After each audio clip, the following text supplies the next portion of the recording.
Welcome to the Learning Pines YouTube. We hope this video helps. You'll start by making the connection. Open Excel and keep Outlook signed in. First, in Excel, go to Data, then Get Data, pick from other sources and choose from Microsoft Exchange. When prompted, grant permission for Excel to access your mailbox. This lets Excel query folders and messages.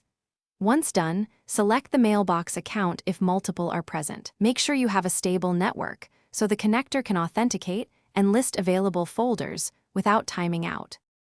Now pick the specific folder to import, Inbox, Sent Items, or Calendar, and load it into Power Query. You'll see a preview, use filters to limit dates or senders, then remove columns you don't need. Convert data types date, text, so Excel treats them correctly and expand nested fields like attachments if needed. Once you shape the table, apply steps in sequence so refresh works later. This gives you a clean, repeatable query, rather than dumping raw mailbox data into a sheet. Finish by loading the transformed query into Excel as a table or pivot table so you can analyze emails. Use Home, Close, and Load to pick the sheet and layout. To update later, use Data Refresh All or set a scheduled refresh in the Queries pane.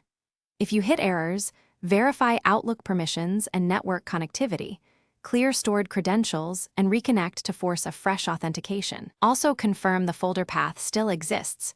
Renamed or moved folders. Thanks for watching. Consider subscribing if we helped you.